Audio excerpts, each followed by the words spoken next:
She's not what you'd expect. She's tough and feisty, but gentle and tender. She makes millions and gives millions to the poor. She cries, she laughs, she teaches, she comforts. This is the Dani Johnson Show.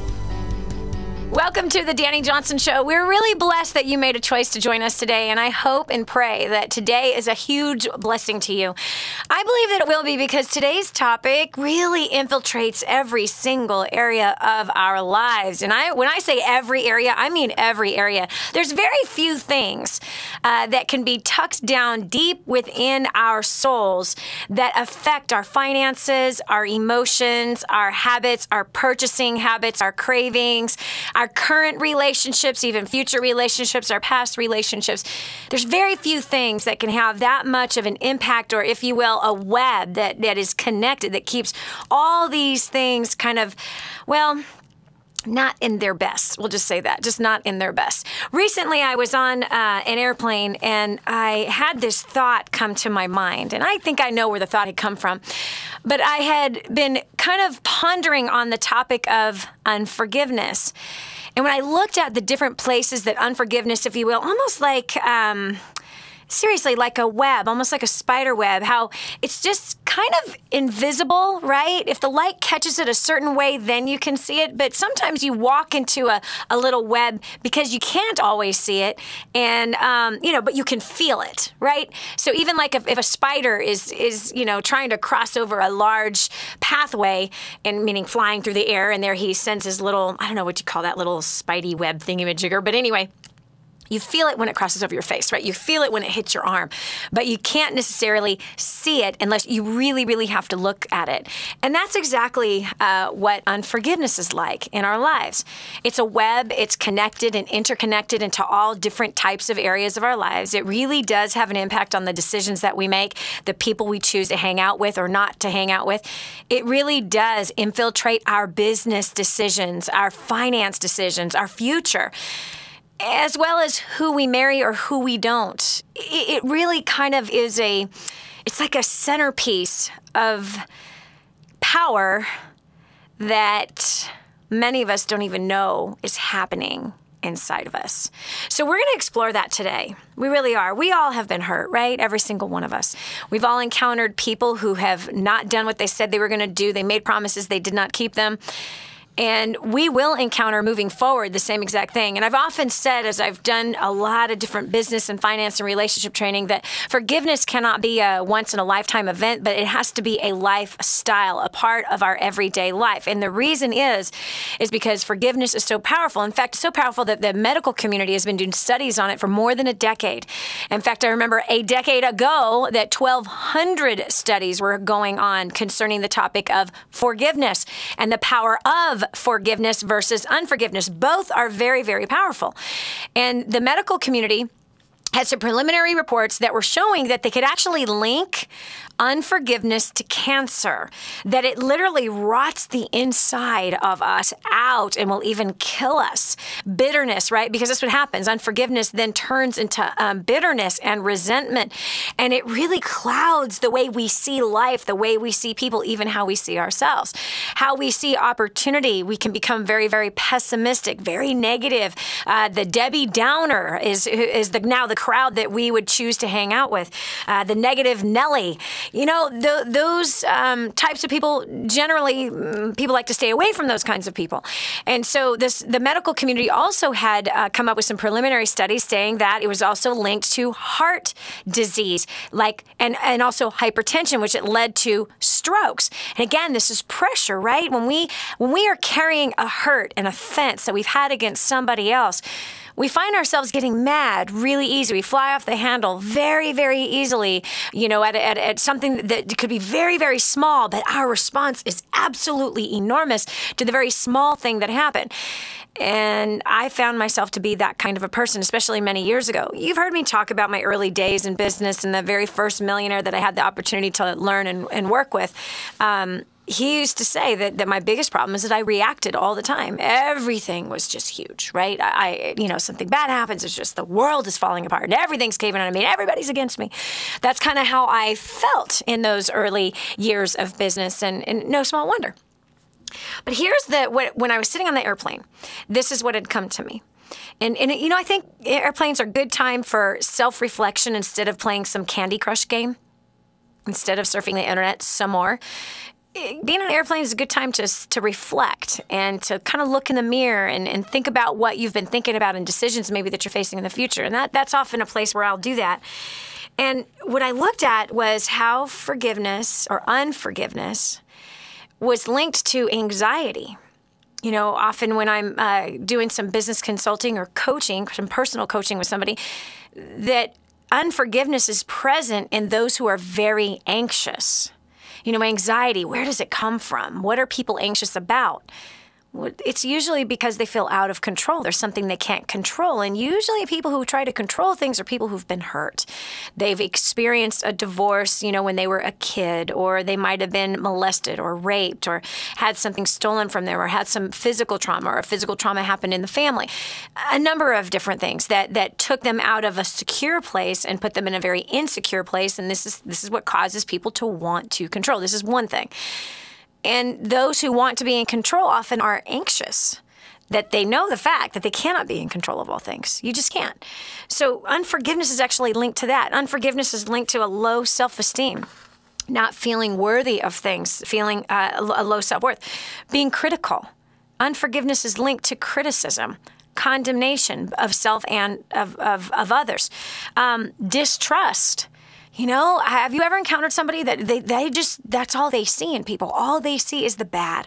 All they are looking for is how somebody cannot be trusted. There could be somebody with the most incredible, purest, holiest motives, but when somebody is carrying unforgiveness of somebody else from the past, they see everybody else not to be trustworthy. And they always keep everybody at arm's length. They never let somebody in. And they always have this kind of a judgment on somebody that isn't even founded. It's just assumed. And that individual lives their life in assumptions.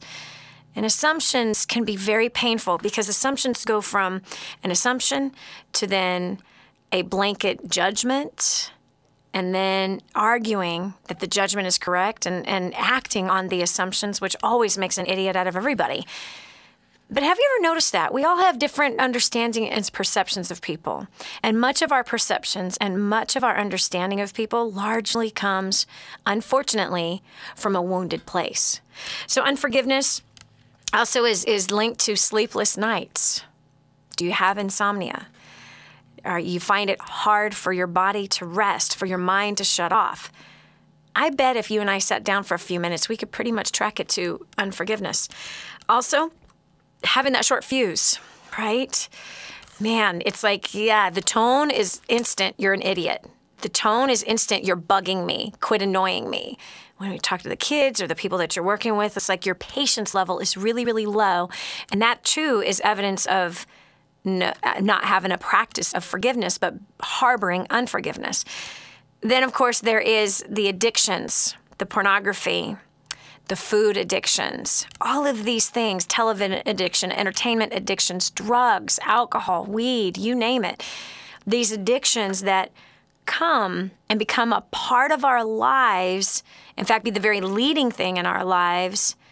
And as I've worked with different people, I can tell you it still all comes back down to there being unforgiveness towards somebody or a certain group of people or towards oneself.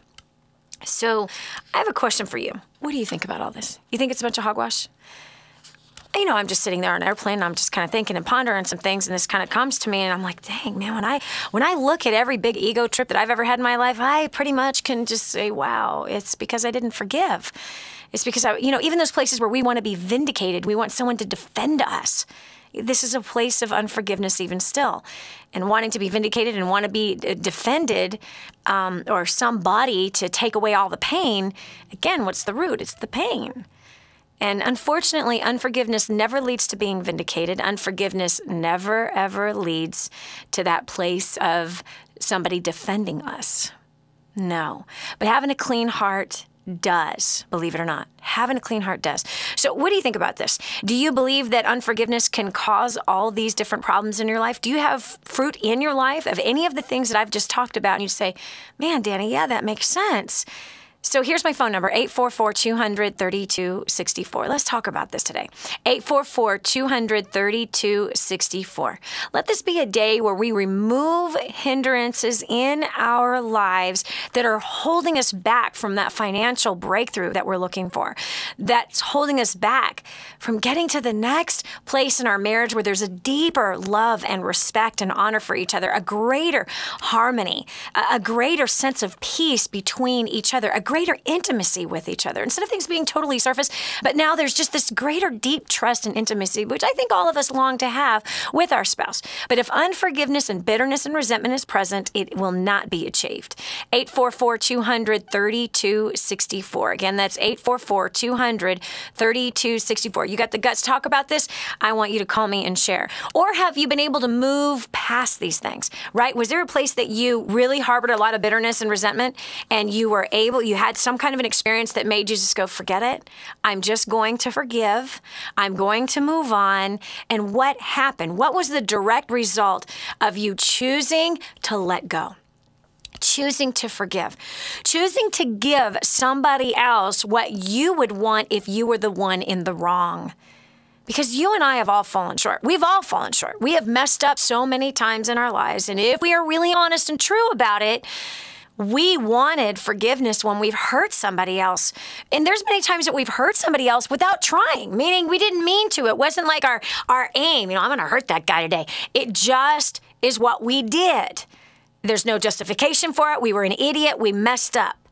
But in that moment, whether we did it on purpose or not on purpose, what would we want from that person? We want forgiveness. So have you ever been able to give that which you want?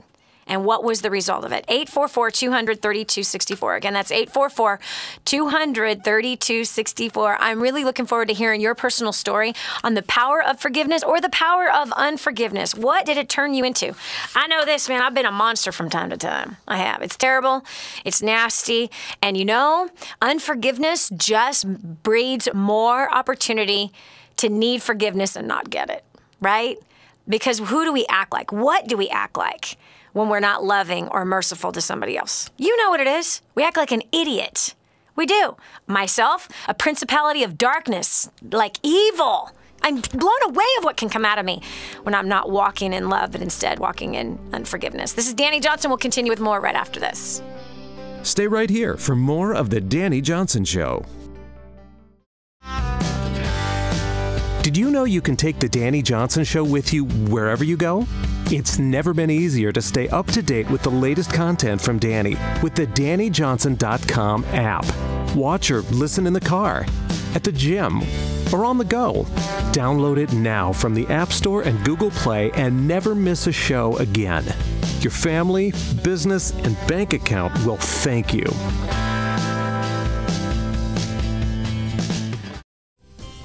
And now, back to more of the Dani Johnson Show.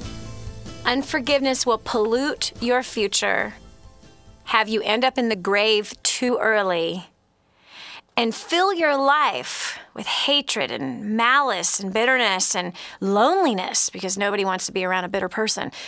But forgiveness brings freedom. And it can actually bring physical healing. That's what 1,200 medical studies were doing. 10 years ago, there were 1,200 medical studies that found that forgiveness actually could bring physical healing, that when they walked people through the process of forgiveness, that all of a sudden cancer was gone? Really? Heart disease, lower blood pressure?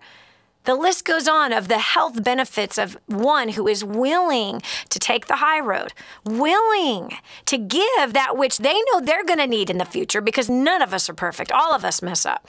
So over here, we're going to the phones. We want to hear your story about forgiveness. What things have you had to forgive? Or is it too hard for you? Or have you found that, yes, when you were living with that unforgiveness, what kind of fruit was in your life because of it? And why do we want to talk about this? Because we need a reminder. Listen, the church never talks about this. I mean, it just blows my mind how Jesus literally came to die on the cross for the forgiveness of our failures, our sins, our weaknesses, our filthiness, our guilt, our shame, our pain. And yet we don't ever really hear about that. And that's sad. I do, fortunately, where I go to church, but in most places that I've been, it's not talked about. So all these other things that are talked about. But forgiveness, I'm telling you, it is the pathway to success in every area of your life. And immature people cannot forgive. And immaturity has nothing to do with age. So you've got some kind of a story. Let's share it. Let's talk about it. Because I think we can all learn from it. There's no question. I know I need to learn from it. This is Dani Johnson, Alexa from Florida. Welcome to the show. Thank you, Dani. Yeah, go for it. Well, my unforgiveness manifested itself physically. Basically, I went to my first steps of success in January, and we prayed about men that had hurt us. Yeah. And I didn't even think about this. This was something that had happened many years before, and I just had put it away. But that past 2 weeks, I was suffering from pain in my Achilles tendon, severe pain where I couldn't even walk on my heel or my tendon, that touch, even touch the tendon. It was in a lot of pain. And the moment that I had someone pray over me regarding forgiveness of a man that had hurt me in my past, I physically felt heat run through my body and specifically my legs. Wow. And when we were done praying, yeah, it's amazing. When we were done praying, I was literally jumping up and down because I couldn't believe that I didn't feel what I was feeling for the past 2 weeks. Wow. It was gone, and it hasn't returned. Wow. Okay, so Alexa, there's something I'm kind of catching from what you're throwing out here, and I don't know if you realize this. That's so interesting. You had unforgiveness towards a man who had hurt you. Number one, I want to hear how you were hurt. Number two, I want you to see where the pain went to. The pain was at your feet. What would that represent? That would be a hindrance of you going towards your destiny. That would be a hindrance. That was bondage wrapped around your feet to stop you from being joyful, to stop you from being loved, to stop you from being all that you were created to be. I find it ironic that the unforgiveness you had towards a man was wrapped around your feet and caused great pain to your feet. And as soon as you made the choice to forgive this person, freely you have received forgiveness, freely you chose to give it, and your feet were healed. You weren't praying for your feet to be healed. Were you? I wasn't. No. I just wanted the release of the feeling of unforgiveness because it is binding. Yes, it is binding, and it brings bondage. Yes, it does. Okay, listen, we have to take a short break, but Alexa, I want you to kind of share what had happened with this man that you had to forgive, because so many people like to make the size of what the hurt was to determine whether or not they'll give it. So whether it was big or it was small, I want you to have the courage to share what it is, because we want to know, like, what needed to be forgiven. Was it big? Was it small? Well, obviously, it paid a price. Your body paid a price for whatever it was. And so somebody needs to be encouraged today to forgive. They also need to see, because the Bible's very clear, the best success book ever written says to forgive and you'll be healed. That's what it says. So it means that our pain is tied to our unforgiveness. This is Dani Johnson. We'll continue with more right after this. This is the Dani Johnson Show. Go to DaniJohnson.com to find out about our next live event. First Steps to Success. Register today. Call 866-760-8255 or go to DaniJohnson.com/FSTS. We're back. Here's Dani Johnson. Forgiveness is a gift. Hi, I'm Dani Johnson. You know, we've all suffered through a lot of pain in our lives. We have. And we're going to continue to suffer pain in our lives. I want you to know that. And if we're the kind of person that when we've been hurt, we harbor bitterness and resentment, we will not forgive the person that hurt us. We won't forgive them until they come and they beg for it 10,000 times, and then maybe. And then once we can see that they've made some kind of a change, well, then we might forgive them. I'm telling you, conditional forgiveness is not forgiveness at all. And I know this. I'm a wretched, filthy woman. I have a wretched, filthy past, filled with all kinds of hurts that have come at me and all kinds of hurts that I've put at other people, knowingly and unknowingly. But the fact is, that if you and I want to live in freedom, and if you and I want to reach our destiny and be all that we have been called to be, we cannot take unforgiveness with us to the grave. We cannot. Unforgiveness will cause pain in your body. That's what Alexa was just sharing, that she actually was not even looking for prayer for her foot to be healed. For 2 weeks, she couldn't walk. She had severe pain in her Achilles heel. And all of a sudden, she wound up at First Steps to Success, just like the one we have coming up in Ohio, in Cincinnati, Ohio in October. Here she was.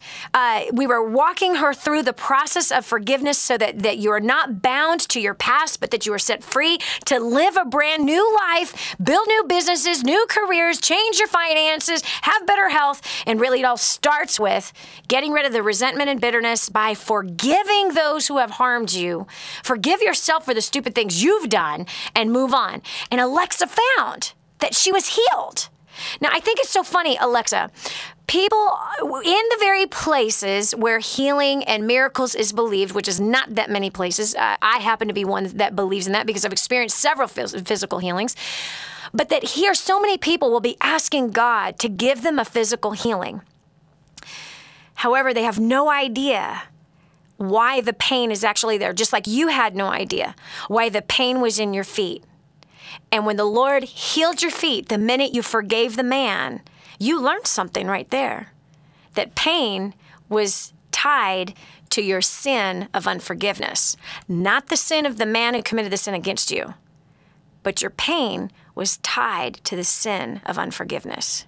Isn't he awesome that he forgave you as soon as you forgave that man? Isn't that powerful? It's beautiful, beautiful. So what had this man done that made you hold? First of all, how long did you hold on to this offense against this man? Over 10 years, probably 15 years. Wow. And what happened, baby? I was raped. You were raped? By a friend's husband. Wow. Wow. That's a huge, huge offense, a huge hurt. And at First Steps to Success in January, Alexa, you had the courage to listen to that message on forgiveness. And you had the courage to say, I choose to forgive. What was it like to live in that pain for 15 years? I'm not talking about the pain in the foot. We know the pain in the foot was only there for 2 weeks. But the pain, what was that like to live with that resentment, that bitterness, that hatred that you had towards this man?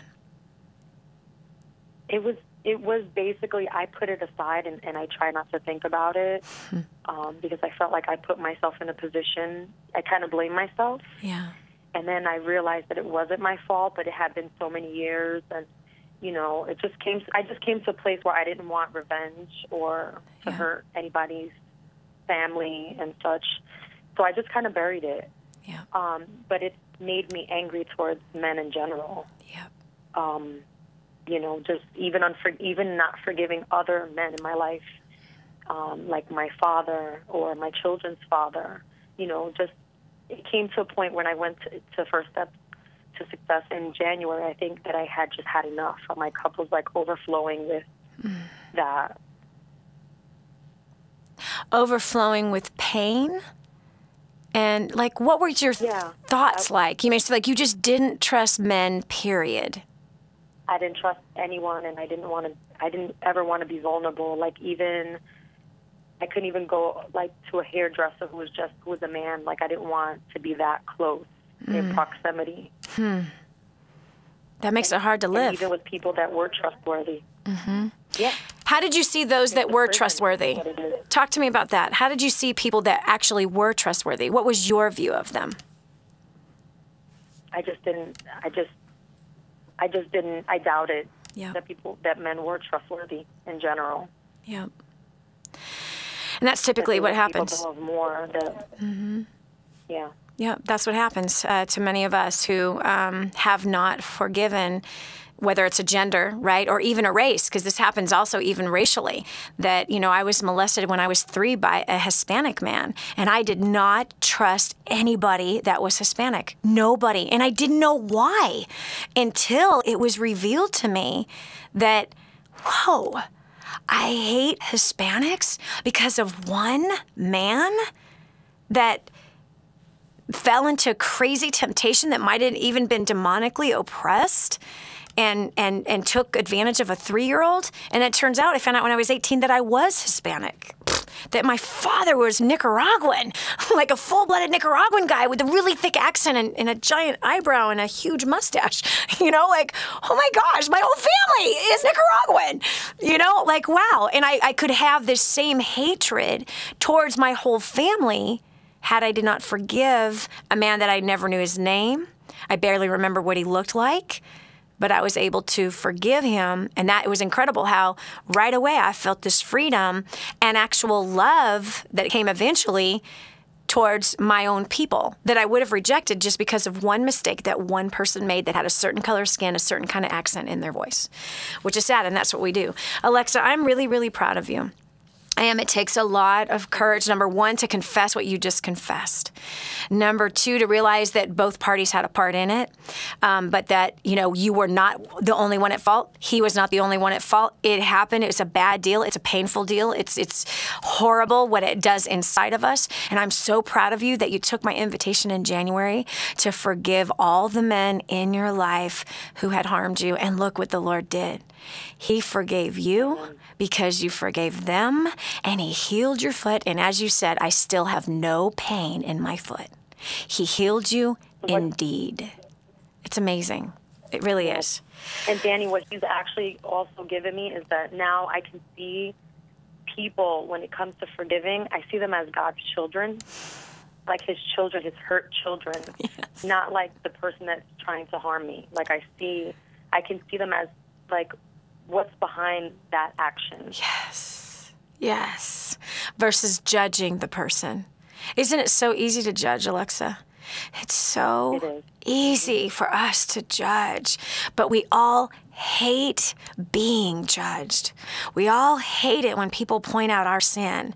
But boy, is it easy for us to point out somebody else's or judge their motives or what they were thinking and all that stuff. And there's no freedom in that. But there certainly is freedom in what you said. You see, that's proof that he healed you because now you carry his compassion. And that compassion that says, man, if I were in the same shoes, I probably would have made the same mistake. And if God forgives them, I certainly can forgive them too. Jesus took on the beating for that sin. So the price is paid. So why am I holding this against them? I'm really proud of you. I really am. Thanks so much for sharing. I really appreciate you tremendously. Yeah. Thank you, Dani. Thank you. This is Dani Johnson. We're talking about the power of forgiveness. Look at that, man. She had a physical healing because of it. I think it's incredible. All right. We got Simone from Loganville, Georgia. So, Simone, welcome to the Dani Johnson Show. Hi. Thank you. I'm responding to your to the post on Facebook. And I said, forgiveness has freed my heart. And what I meant by that was that I've chosen, excuse me if I get upset, to forgive the boys who murdered my son. It's a process, and I pray every night for it. But I have chosen to forgive them so that my heart can be free. Yes. Without forgiveness, my life would be filled with anger, hate, bitterness, torture, torment, and there would be no happiness and no chance for joy. Yes. I would not be the only one to suffer. My whole family would suffer as well, and anybody who came into contact with me. But doing this, it really freed my heart, and it opened up the many blessings that God has waiting for me. Yes. And one of those blessings being a brand new baby boy. That's awesome. Oh my gosh, Simone. Wow. None of us have an excuse. I could not imagine having my son murdered. I could not imagine being faced with that kind of deep pain. Nothing in life prepares us for a suffering like that. Nothing in life does. No. Nothing. No. Nothing. There's absolutely nothing. And yet you've made a choice, and I love the words you said. I have chosen to forgive my son's murderer. I've chosen to forgive. What you said was so powerful. I don't want us to just run over it. I would love for you to share some more details if you have the courage to do that, because there's somebody that needs to forgive somebody else that hasn't done anywhere near as hard of a thing that you've suffered through, and yet they're still holding on. So I know that your testimony is going to set someone free today. Hold the line just 1 minute, Simone. We'll continue with more of the Dani Johnson Show right after this. Stay right here for more of the Dani Johnson Show. This is your chance. This is your shot. Get your copy of War on Debt right now. There's one waiting for you that has your family's name on it. And inside that package is freedom. Your family's freedom is on the inside of that package. All you have to do is open it up, press play, and start applying what I teach you in this program. 888-757-8880. You and I are going to help your family become completely debt-free in the next 5 to 7 years. Just imagine how that's going to feel. Now, more of the Dani Johnson Show. So one day you get a phone call and it comes to find out that your son's life has been taken by another. There's nothing that prepares you to handle that phone call. There's nothing that prepares your heart to manage the flood of emotions that take place in that very moment, not to mention the days ahead, the weeks ahead, the months and the years ahead. Nothing. But Simone found something to relieve the pain, a choice that she made that has helped her to deal with such a suffering. There's no other word to express what that would be like. Simone, man, thanks so much for taking time out of your day to share with us that pain that you went through and the choice that you made to forgive. How long ago did this happen, Simone? 3 years. Wow. How old was your son? He was 19. And what was the situation? What happened?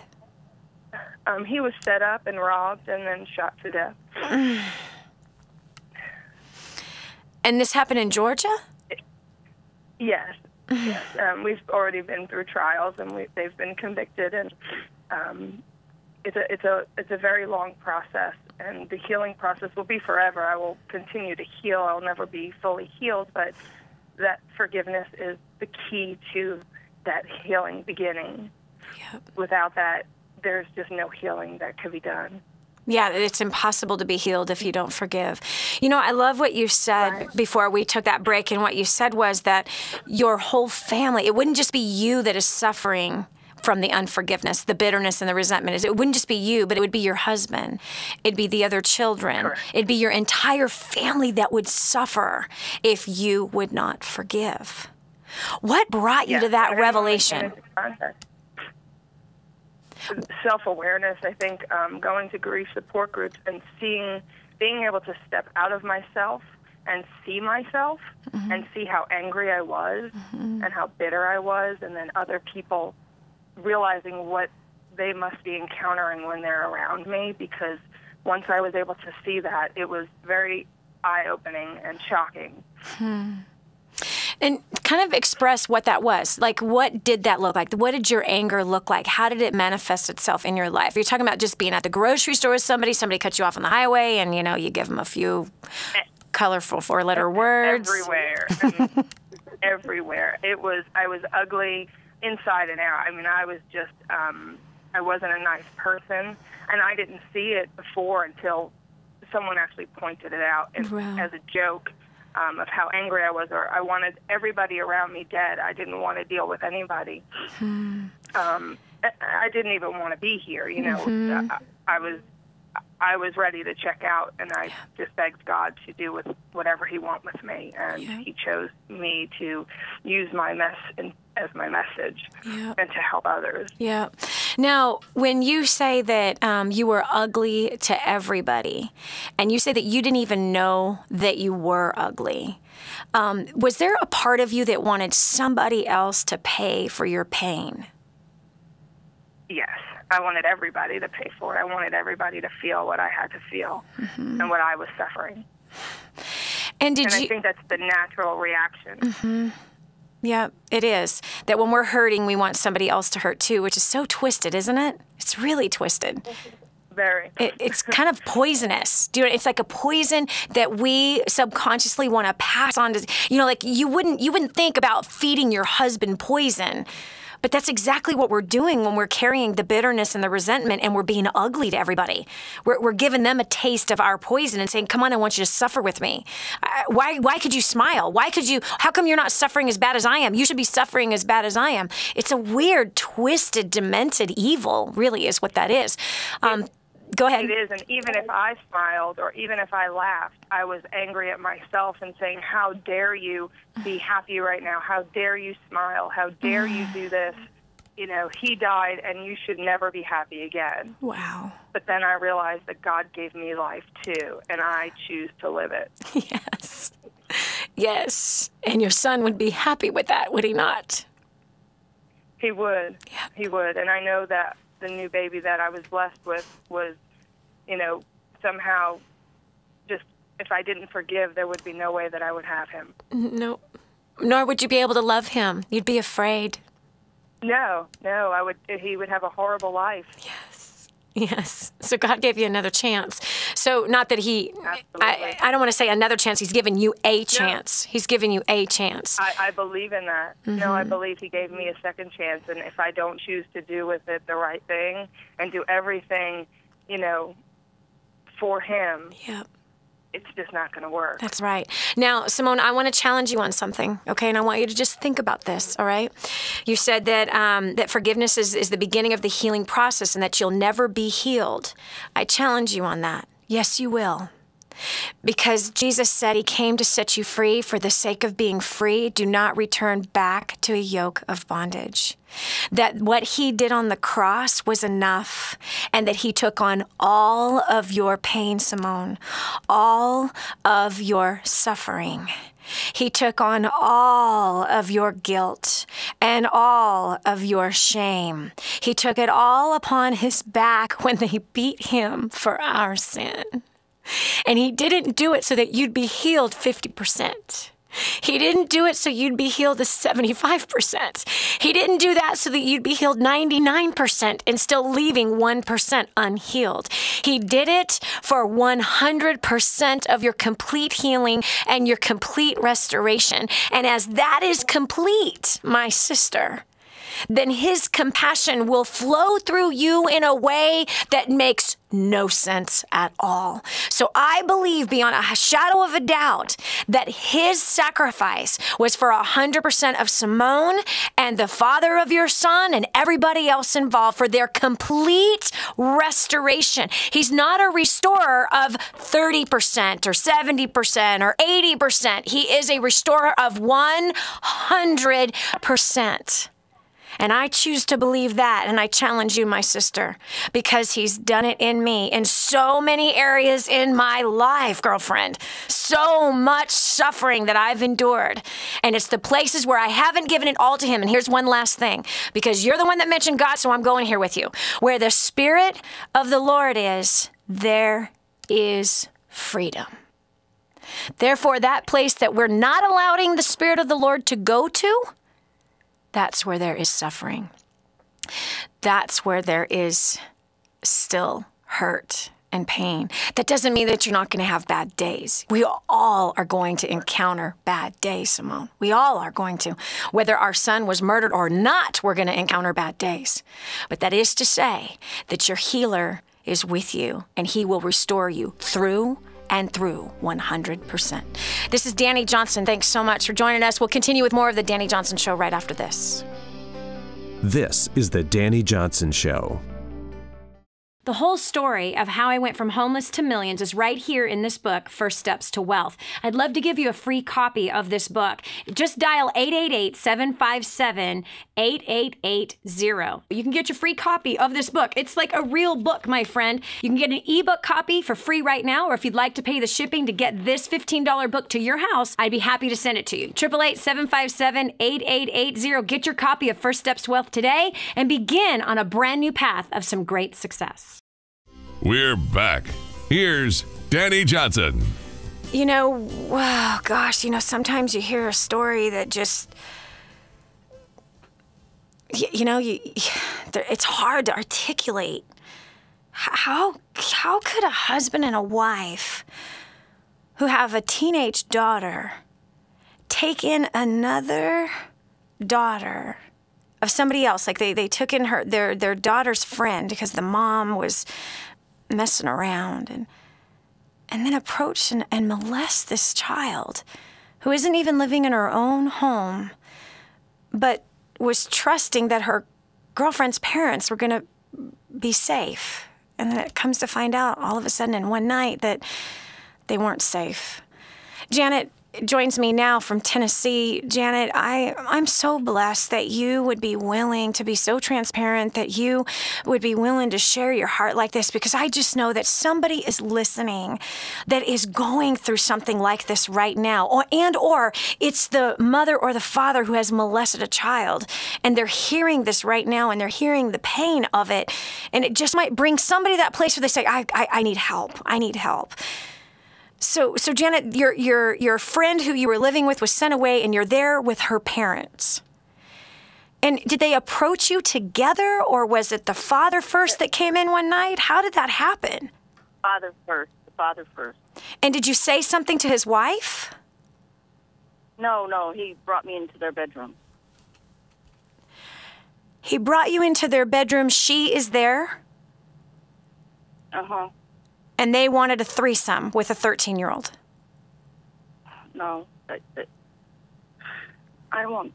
It's okay, Janet. You don't have to share more. The bottom line is that the woman, the mother, should have been one to... They wanted to play. They wanted someone to play with them. I'm so sorry that woman did not protect you. You're a mother, you know, right? You know. I protect my boys. Exactly. Trust me, I have. Yeah. So as a mother, we have this instinct to protect the innocent and to protect especially a little girl. And obviously something incredibly perverted was inside of this family. And I'm so sorry that your mom... She couldn't protect me. Yeah. She was an alcoholic. She had her own set of problems. But Janet, here's what I'm so blessed to hear, is that you chose to forgive. You know, every time I'm doing first steps to success, and I'm looking at a sea of, whether it's 600 or 1,000 or 1,300 people that I'm working with and training up to move past the things from our past and new skill sets for their finances, their business, their career, their relationship, I never know what the pain is that's in that room. I just can feel that there's a tremendous amount of pain. I can tell that something's gone really, really wrong as I see the tears coming down people's faces. And I can sense the argument saying, but Dani, you don't know. You don't know what they did to me. Janet, you've given me a whole deeper revelation of the possibilities. Just as the other callers have called in, one woman who said, I forgave at First Steps to Success, the man who raped me. He was a married man and he raped me. That's huge. I can't imagine that kind of pain. But Janet, what you're talking about is a whole another level of deep, deep pain. And yet you took the invitation to forgive.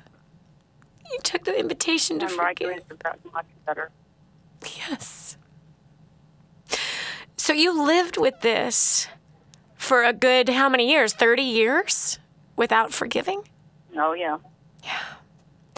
How did that manifest in its... How did that manifest? How did that pain... you said, you were afraid you could never get married, and you were afraid you would never be normal. Well, then I started looking for someone that would reject me, of course, because, I rejected myself. Yeah. Therefore, I found someone to reject me. Yeah. I found a husband that would reject me. So obviously he did. After 4 children, he walked out. I set myself up for this. Yeah. So that's why I forgive him easily, because I knew I had some part in that. Yeah. Yeah. Does that make sense? Absolutely, it makes sense. I had done the same thing. I understand. When we're carrying that rejection, when we've rejected ourselves, we will provoke other people to reject us. We will say things that are not right. We won't trust them. Right? I'm sure you didn't trust your husband. You didn't think he would protect you. You probably accused him of things that he didn't do, and yet then eventually... No, I didn't. I was blind, trust me. Yeah, yeah. Wow, Janet, I'm really proud of you for forgiving both the perpetrators. I am so proud of you for forgiving your mother and moving on and making that choice to live as a whole person in the best way that you possibly can, and allowing God to heal you of such a traumatic experience. Not only the experience as a 13-year-old being molested by a husband and wife couple, but also the traumatic experience of your husband walking out on you with 4 kids. This is trauma. And you're here as a testimony today to say, I have forgiven. Yeah. Thank you so much. And I love that you know that the Lord was with you and he carried you and he walked you through. Yes. Yeah. Absolutely. That's awesome. And thank you for everything that you've done for me, Dani. Thank you, Janet, for everything you just did for all of us. It's a really powerful story. I appreciate you tremendously. Wow, man, you just never know, friend. You just never know. And you know what's so powerful about today's show is that, here we like to hold on to little tiny things, right? We like to hold on to little offenses. Somebody lied, not that that's a little thing, but I mean, to you it might be a big thing, but come on now. Come on now. We've heard of a rape. We've heard of a mother's son being murdered. We've heard of a 13-year-old being molested by a husband and wife couple at the same time. Come on now. Talk about that. That is a deep, traumatic pain. And I don't know what you're holding against your boss or your husband or your child. I don't know what you're holding against somebody from the playground back when you were in the 3rd grade. It doesn't matter if it's as big as the 3 that I just told you about. What matters is that you choose to walk in freedom by choosing to forgive. Line 1, we've got Lucretia from Dallas, Texas. Welcome to the show. Hey, Dani. Hi. Crazy stories today, man, right, Lucretia? Wow. I'm just, I was, I don't know. I mean, when y'all asked me to share, I just, the main thing is about forgiveness is unforgiveness for me gave anger and resentment kind of a breeding ground. Yes. It was like it just kind of would grow and grow, and listening to, just different people share, I mean, really, brings a lot up for me. How unforgiveness really has played so much in my life of, and I think for me it's really just, realizing that, I have a relationship with the Lord, and it's like realizing that the lies that I believed, and that's how I think it kind of prevented, the things that happened kind of attached to the lies I believed about myself. Yep. And that just really kind of started a whole, process at a very young age. One of the ladies shared that she was raped, and I was raped when I was 17 in my own home. And it wasn't, it was by sodomy. and so it's like I have forgiven him, and I'm very grateful that the Lord has brought me into a place where I can say that, because I truly have forgiven him. But that started a whole tidal wave of things in my life of not trusting people that really, that I felt really should have protected me, being in my own home. And just, I'm on my 4th marriage because of it, I just accept that the choices that I've made throughout my life have just been from, things that happen and lies that I believed throughout my whole life. So, it was real interesting. I think it was Jen that brought up growing up with not a lot of money and how being around people that had money. And And it just made me, it really touched a chord with me. Yep. That I'm walking into currently an opportunity that the Lord is just really bringing me to, and He's been shedding a lot off of me. Amen. Amen. Yes, bad lies in which we have believed, and it's so easy to believe those. Hold on one second. I want to hear the rest of your story. We'll continue with more with Dani Johnson right after this. This is the Dani Johnson Show. For families in Santa Pancha, Nicaragua, life is filled with fear and struggle. They don't have enough food for their kids, clean water is hard to find, and they're living in a decrepit, unsafe hovel on top of mining tunnels that could explode and sink at any moment. But a miracle is in the making, and you can be a part of transforming this village. Go to kingsransom.org and click on Santa Pancha to see how you can help. That's kingsransom.org, kingsransom.org, and click on Santa Pancha. And now, back to the Dani Johnson Show. Dani, they don't deserve forgiveness. How in the world could you challenge me to forgive when they don't deserve it? Listen, I know where you're at right there. I've been there. The fact is that you and I don't deserve forgiveness either. That's the reality. None of us deserve it. It's a gift from God, a loving God who has forgiven us for the things we don't deserve it for. I don't believe any of us deserve it. But Dani, I'm not as evil as that guy that sodomized that 17-year-old in her house. She was raped. It's wrong. You're right. It is wrong. And it's also wrong to judge. It is also wrong to not forgive. Do you realize that unforgiveness is an unforgivable sin, according to the Bible? That if you will not forgive your perpetrator, if you will not forgive those who have offended you, hurt you physically, molested you, raped you, murdered your son, then you'll not be forgiven. And the reality is that I love what Lucretia was just saying, because she said that unforgiveness was the breeding ground for anger. Like anger grew in her unforgiveness. And she allowed herself to make really bad choices moving forward, not forgiving that man who raped her when she was 17 in her own home, not forgiving the people who she thinks should have protected her. She hadn't forgiven. Now she's in her fourth marriage.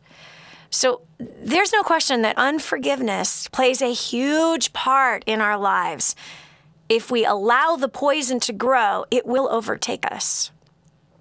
But if we choose to serve it up with our antidote, which is forgiveness, we choose to forgive, then we can have peace.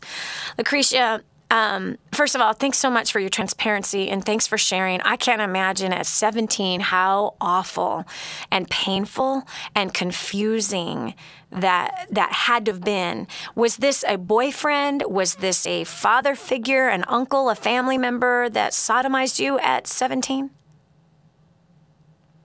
It was actually a guy that my parents were letting live in our house.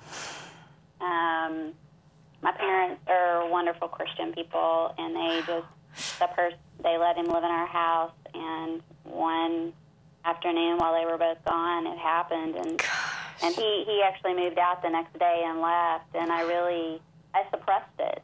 I blamed myself. I mean, I found out later I blamed myself because I must have done something right for it to happen. Yeah. I must have dressed the wrong way or done the wrong thing. And when did you tell your parents? When did you tell your mom and dad what happened? I didn't tell my parents until, 4 years ago. Oh, my gosh. I'm 46. Wow. What did they say? They were, and I had to forgive them for their response. Yeah. Because I know if my 22-year-old daughter told me what I told them, I would be like, I would really, I had to protect myself. I had to be honest that their response was even hurtful. Yeah. But lack of response. But it's, everybody responds in a different way. Yeah. And I accept that. But their response was just like, that was not, it was just like, wow, that's a really bad thing, but it just, Honestly, Meaning that they didn't get angry, they weren't upset, they weren't crying, they didn't want to go find the guy and kill him. You know what I mean? That's what you were looking for in a response. That's what I'd be looking for in a response. But, you know, it is what it is. Right, so I had to walk through that of forgiving them and accepting that, accepting their response and just and really understanding, and only in the past 4 years has the Lord, I have just grown with the Lord and had an understanding that the Lord was there when it happened. Yeah. Because I questioned if he was. Yeah. But he was there when it happened, and we live in a fallen world, and that's why it happened. Yeah. You know, and how it's a part of my testimony now. It's a part of my, but it was a tidal wave of, pretty much that following summer did my eating disorder, bulimia, start, and my, just self-image issues. I really didn't like myself too much, and so it really started just all of that, which most of it, I would say most of it I've already walked through and forgiven, and by the grace of the Lord, am I a new person. He is so faithful. He is so faithful. He is so faithful. You know, I think some people have a really hard time with even the revelation that Jesus was there during this trauma. And somebody will say, well, why didn't he do anything? We live in a fallen world. This is not heaven yet. This is not heaven. And the fact is that we go through painful trials and sufferings for it to produce something great out of us. I had this conversation with somebody about 2 years ago where I had this revelation as I was coaching somebody, and it was this: good character doesn't come out of the good times. It comes out of the bad ones. And trust is not built out of the good, wonderful Disneyland times. Trust is built through the really hard, nasty ones. And that is, in this case, the trust in the Lord that Lucretia has today was in the bad situations that he has walked us through, healed us from, delivered us from. Through all of those things, because most of the time when we're walking through those things, we're not trusting him, we're not walking with him, we're not turning to him, we're turning away from him, we're getting embittered towards him. We turn around and we say, we curse him, we hate him, we run as far away from him as we possibly can, and he allows that to happen. But he's still there, knocking on the door of our hearts, saying, turn to me and I will heal you. Turn to me and I will set you free. Turn to me and I will make all things new. Turn to me and I will make you a new creature in me. Turn to me and all the old has passed away. Turn to me and I will set you free. That's what he is there for. He's our healer, our deliverer, our redeemer. Well, if we're not sick, do we need to be healed? No. If we're not bound up, do we need to be delivered? No. And if we haven't fallen down, do we need to be redeemed? No. He's our healer. He's our deliverer. He's our redeemer. For why? For when we find ourselves in these places, whether we found them ourselves or somebody else has put us there, regardless, he is there and wants to heal, set free, and deliver. He wants to redeem. He wants to reconcile us to him. And we've got to see these horrible, tormenting times as opportunity to walk with him. This is Dani Johnson. Thanks so much for joining us today. We'll talk to you tomorrow about another topic that's going to change some area of your life. Goodbye. Have a great day. If this episode was an encouragement to you, go to DaniJohnson.com and share it with your friends now. You never know who else needs to hear it. This has been The Dani Johnson Show. If you want to hear more, visit us at DaniJohnson.com.